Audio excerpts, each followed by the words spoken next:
do'stlar. Ekranni yozib olishni yoqmagan ekanman. Mayli. Endi 4 ta misol. Undan keyingi misolim mana qizaloq.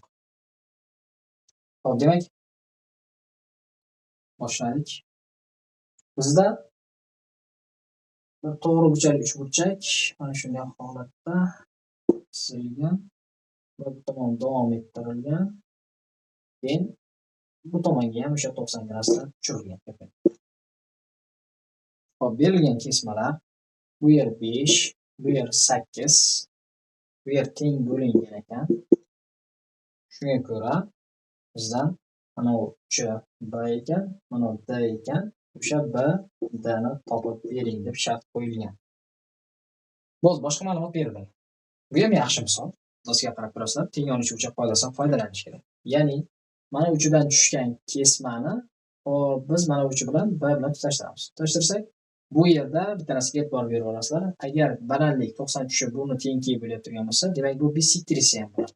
Va keyin yana bir narsa, demak bu 13 bo'lsa, demak bu tomon ham 13 ga teng bo'lish kerak. Chunki bu narsa, ya'ni asosga tushgan balandlik asos tengkiga bo'ladi, burchak ham tengkiga bo'ladi degan narsa faqat teng yonli uchburchakda bor xolos. Demak, 13 bo'lsa, 5 bo'lsa, demak biz mana B'dan so'ragan edi. B'dan uzunligi, demak 13 kvadratdan 25 dan iborat bo'lsak, 169 dan 25 kelsa 144 va uni bizdan chiqargan bo'lsak, bu uzunligi 12 teng. Demak, B'da kesmani uzunligi 12 ga teng. Mana shunaqa misol. Xo'p, yana bir qiziqarli misolimiz bor. E'tibor berasizlar. Demak, bunda ham mana shunga o'xshagan chizma. Demak, mana bu tomon davom ettirilgan, mana bu masofagacha va bunday holatga tushirilgan. E'tiborlisi, demak bu yerda mana bu perpendikulyar 7 ga teng. Bu qismi 4, bu yer perpendikulyar x ni toping. Savol menga masalan juda yoqdi, zo'r savol ekan. Hozir bizga berilgan ma'lumotlar ham, demak, mana bu kesmaga, ya'ni masalan mana A, mana B, mana S deydigan bo'lsak, A B ga B S ni teng bergan ekan. A B ga B S ni teng bergan.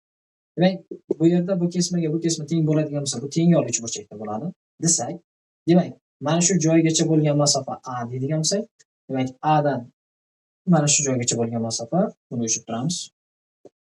Bu ham A ga teng bo'lishi kerak. Xo'p, bu yerda yana narsaga e'tibor bering. Men chizmani noto'g'ri chizganman, chunki bu kesmani uzunligi bu kesmani uzunligiga mos kelmaydi. Chizma noto'g'ri chizilgan bo'lishi mumkin. Lekin siz shuni hisobga oling, bu yergacha A ga teng, bu yoqqa ham A ga teng. Xo'p, berilgan ma'lumotlardan x ni topib berishimiz kerak. X mana shu tepadagi noma'lum mana shu kesma.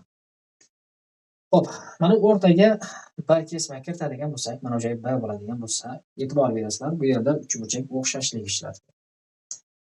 Balki o'xshashlikdan boshqa yo'l bo'lishi ham mumkin, lekin men hozircha bu misolda o'xshashlikdan yaxshi tomon ko'rdim.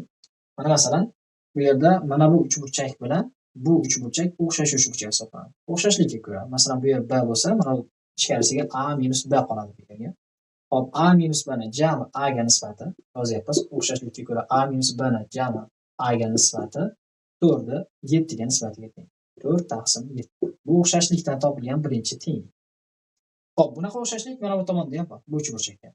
Ya'ni A taqsim mana bu joygacha mana bu joygacha A plus B hisoblanadi. A taqsim A plus B, shuni yozyapmiz. A taqsim A plus B teng 7 taqsim jami x plus 4. 7 taqsim x plus 4 va sistem. Shu yerda x topishimiz kerak.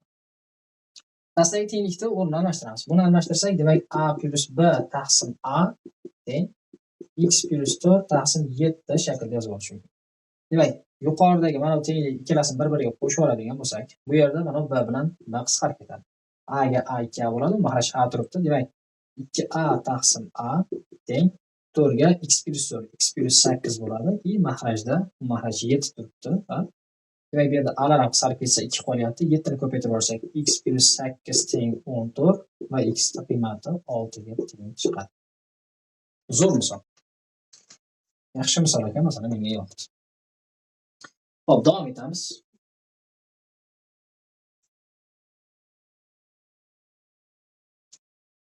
Xo'p, dastlabki 3 ta 4 ta misolda hozircha videoga yozib ola olmadik. Agar e'tibor bergan bo'lsalar, men ekran zapisi yoqmaganman ekan. Ekranni videoga olish yoqilmagan, shuni hisobiga 3 ta 4 ta misolni nima deydi, faqat jonli efirda ko'rganlar ko'ra oldi. Unchalik murakkab misollar emas, lekin baribir yaxshi misollar edi. Xo'p, davom etamiz. Keyingi misol. Demak, to'g'ri burchakli uchburchakda e'tibor beramiz sizga. To'g'ri burchakli uchburchakda mana bu ixtiyoriyat nuqtasidan mana bu betonga tushirilgan balandlikni mana shu tomonda teng ikkiga bo'ladi deb ma'lumot berilgan. Yuqoridagi mana shu joygacha masofa 25 ekan. Buni pastki qismi 7 ga teng ekan, yoki 7, bu yog'i 25 ga teng va x topildi. X bu. Xo'p, bu misolda ham demak teng yo'li uchburchak qoidasini ishlatamiz. Qanaqa? Xo'p, kesmani davom ettirib borishdan tashqari men yana bir narsani o'yladim. Bu misolda balki ikki xil yo'lda aytish mumkindir. Masalan, bizda to'g'ri burchak uchburchakda bir qoida bor. Ya'ni to'g'ri burchak uchidan mana bu gipnozani o'rtasigacha bo'lgan masofa, ya'ni mediana hisoblanadi. Bu mediana aynan shu gipnozani yarmiga teng bo'ladi. Ya'ni bu kesma bu va bu uchalasi teng. Va bu yerda yaxshilab qarasa, bu yerda teng yo'li uchburchak bor. Teng yo'li uchburchakda mana uchidan tushgan asosga balandlik tushiradigan bo'lsak, u demak bu asos va kesmani demak bu pastki qismiga teng bo'lib qo'yish kerak. Chunki bu teng yo'li uchburchak. Endi, hop, yana bitta narsa. Demak bu kesma o'rtasi nuqtasi bo'ladigan bo'lsa, bu demak o'rta mana uchburchak uchun o'rta chiziq hisoblanadi. O'rta chiziq asosini yarmiga teng. Demak mana bu kesmaning uzunligi x taqsim 2 ga teng bo'ladi. Hop, jami masofa 32 ga teng. Ya'ni mana shu tomonimiz 32 bo'ladigan bo'lsa, yarmi 16 bo'lsa, pastki qismiga ham 16 qolishi kerak. Lekin 16 dan ketsa, demak bu yerga 9 qoladi. Va e'tibor bering, bu yerda to'g'ri uchburchak bor va x taqsim 2 16 va 9. Bu yerda Oklid teoremasi bor. Oklid teoremasiga ko'ra, to'g'ri burchakli uchburchakda 90 gradusdan tushirgan balandlik mana bu m, mana bu n kesmada bo'lsa, h kvadrat teng m ko'paygan n degan Oklid deyar edik. Demak, ko'plarda buni Oklid deyishadi. Bizda Evklid teoremasi hisoblanadi. Demak, bizda xuddi shunaqa balandlik mana x taqsim 2 m bilan n 16 bilan 9 hisoblanadi. Demak, o'sha x taqsim 2 ning kvadrati teng 16 karra. Demak, ildizidan chiqaradigan bo'lsak, x taqsim 2 teng 4 karra 3, demak x teng. Hop, 4 karra 3 12, 2 ko'paytirib olsak, x ning qiymati 24 ga teng chiqadi. Ajoyib misol. Boshqacharoq yo'li bo'lsa, yana bir boshqadan ko'rib berishim mumkin, lekin hozircha shu yo'li bor. Yana ajoyib boshqa yo'llari bo'lishi mumkin. Bunaqa misollarda bitta emas, bir nechta yo'llar bo'ladi odatda. Savollaring yo'q bo'ladigan bo'lsa, baribir savol beramiz menga. Hozircha sekin yana rivojlantiramiz. Davom etamiz. Hop, teng yo'li uchburchakda bir qoida. Teng yo'li uchburchakda buni qoida sifatida berib qo'yyapti, lekin buni isbotlab olish unchalik muammo emas. Masalan, aytyaptiki, teng yo'li uchburchakda, masalan, bu tomon, masalan, aytaylik, a ga teng bo'lsa, bu tomon ham a ga teng bo'lsa, teng yo'li uchburchak hisoblanadi. Asosda olingan ixtiyoriy nuqtadan uning mana shu yon tomonigacha bo'lgan shunday holatda mana tomonga parallel ravishda o'tkazilsa, mana bu tomonga bu parallel holatda o'tkazilsa, bunga bu parallel, bunga bu parallel. Hozir bu kesmamiz parallelga o'xshamay qoldi ozgina. Hop. Mana shunday bo'lsin. Demak, parallel. Masalan, bu kesmaning uzunligi x, bu kesmaning uzunligi y bo'lsa, yo'q, uzrasiz. Buni emas. Bu x, bu y ga teng bo'ladigan bo'lsa, bu yerda aytilyaptiki, teng yo'li uchburchak bo'lgani uchun, masalan, mana bu burchakka teng bo'lgani uchun, demak, bu burchakka teng. Chunki bu bunga parallel, bu bunga parallel. Parallel xosasiga ko'ra mana bu nuqta, bu ham burchakka teng bo'ladi. Demak, mana x ga teng bo'lib qoladi. Bu esa y ga teng bo'lib qoladi. Keyin bu yerda mana parallelogram shakli hisoblanadi. Parallelogramda bilasizlar, qarama-qarshi tomon teng. Bu yer y ga, bu yer x ga teng bo'lib qolib, o'shaning uchun x plus y, ya'ni yon tomonlar o'sha x plus y ga teng. Ya'ni a bu yerda x plus y ga teng bo'lib qolyapti degan qoida kiritib qo'yilyapti. Faqat teng yo'li uchburchakda. Endi shunga o'xshagan yana qoidaga tushadigan ba'zi misollar berilyapti. E'tibor berasizlar. Masalan, bir misol. Teng yo'li uchburchak.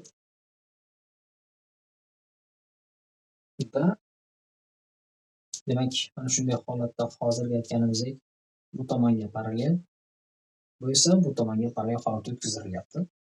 va mana bu kesma 4 ga teng bo'lsa, bu kesma 2 ga teng bo'lsa, bizdan o'sha A va Y da, ya'ni mana parallelogramda perimetrini so'ralyapti. Mana A, B, C, D deb yozib qo'yapman. Shuni perimetrini topib berishimiz kerak. Hozir aytganimizdek, demak bu bunga parallel bo'lsa, demak bu bunga teng ham bo'ladi. Bu bunga parallel bo'lsa, bu ham bunga teng bo'ladi. Endi bu tengyorlik bo'lgani uchun mana bu burchakka teng, demak bu burchakka ham teng bo'lib qoladi. Xo'p, tengyorlik bo'lgani uchun. Endi bu yerda demak mana kesma ham 4, bu kesma 2 bo'ladi. Qarama-qarshi tomon teng bo'lgani uchun bu ham 2, bu ham 4 bo'ladi. Demak bu yerda parallelogram perimetri, ya'ni perimetr o'sha A va C, D to'rtcha perimetri 2 + 4 + 2 + 4 bo'lib 4 plus demak 8 bo'lib javob 12 chiqib keladi. Yaxshi misol. Xo'p, yana bir qoida. Tengyorli uchburchak uchun bu qoida biz misollarimiz uncha ko'rmagan. Oxirgi paytda turkcha misollar juda ko'p ishlatiladi. Turk kitoblarida ham ko'rishingiz mumkin bunaqa qoidani. Demak, tengyorli uchburchak uchun boshqaga e'tibor berasizlar. Tengyorli uchburchakda asosda olingan ixtiyoriy nuqtadan bir yon tomonigacha bo'lgan masofa perpendikulya tushadi bilasan. Va keyingi yon tomongacha bo'lgan masofa, masalan mana bu h1, bu h2 ga teng bo'ladigan bo'lsa, shu h1 va h2 mana bu yon tomonga tushadigan balandlik, masalan h bo'ladigan bo'lsa, shu h mana shu h1 va h2 lar yig'indisiga teng bo'ladi. Qachonki bu tengyorli uchburchak bo'lsa, nol tomon b bo'lsa, nol tomon b bo'lsa, tengyorli uchburchak hisoblanadi. Aynan tengyorli uchburchakda mumkin bo'lgan qoida. Xo'p, bunga oid misol. E'tibor berasizlar, mana tengyorli uchburchak berilyapti. Tengyorli uchburchakda asosda olingan nuqtadan bu yon tomongacha bo'lgan masofa va narigi yon tomongacha bo'lgan masofalar, demak biri 4 ga teng, narigisi esa 8 ga teng. Va uchidagi burchak 30 gradusga teng bo'lsa, bizdan aynan shu yon tomonda toping degan shart qo'yilgan. Yaxshi misol. Hozir aytganimizdek, bu mana asosdagi olingan nuqtadan demak yon tomongacha bo'lgan masofalar 4 va 8 ga teng bo'lsa, bularning yig'indisi mana shu yon tomonga tushirilgan balandlikka teng bo'ladi. Ya'ni buni uzunligi 12 ga teng. 4 ga 8 ni qo'shasiz, 12 chiqadi. Xo'p, 36-90 haqida, uchburchak haqida ogohlantirdim. Mana bu yerda to'g'ri burchakli uchburchakka e'tibor bersangiz, 30 ni qarshisi 12 turibdi, 90 ni qarshisi shuni 2 baravariga teng. Demak, x bu yerda 24 ga teng. Javob 24. Yaxshi misol, ya'ni zo'r qoida. Xo'p, yana bir misol. Demak, bu misolimizni o'chirib turamiz. Qoida turaversin. Yana shu qoidaga tushgan bir misol. Demak, tengyorli uchburchakda e'tibor berasizlar, tengyorli uchburchakda asosda olingan nuqtadan bir yon tomongacha bo'lgan masofa perpendikulya tushadi albatta. Narigi yon tomongacha bo'lgan masofa, demak biri 2 ga va biri 4 ga teng. Albatta tengyorli uchburchak. Shu teng tomonlarning o'zi 10 dan ekan. Bu ma'lumotni beribdi bizga. Shunda BS ni toping degan shart qo'yilgan. BS bizda bu demak mana bu tomon. Shuni so'rayapti.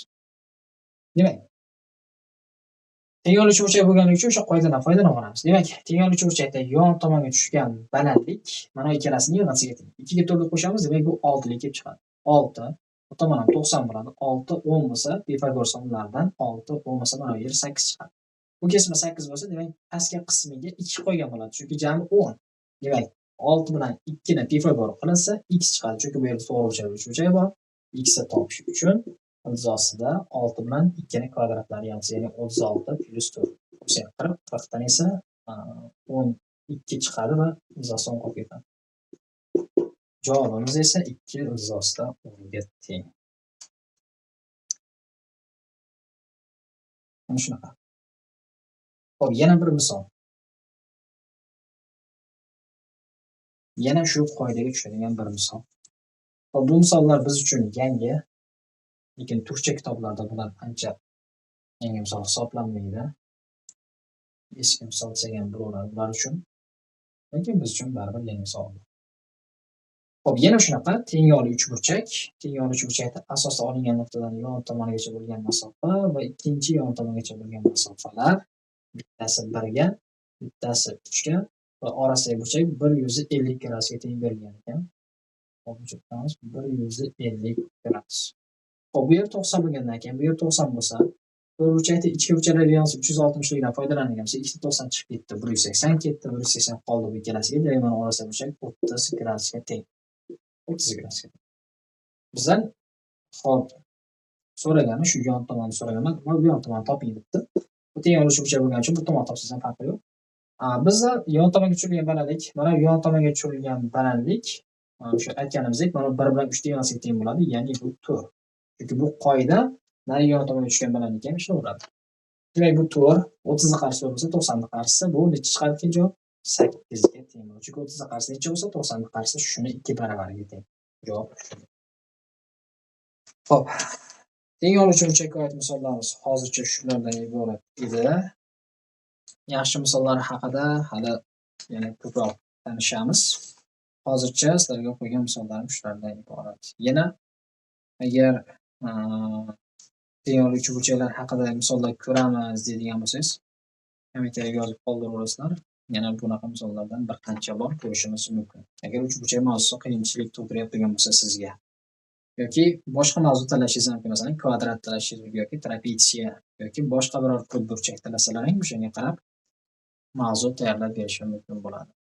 Savollaring bo'lsa, albatta kommentariyada yozib qoldirasizlar. Buguncha darsimiz shu. E'tiborlaringiz uchun rahmat.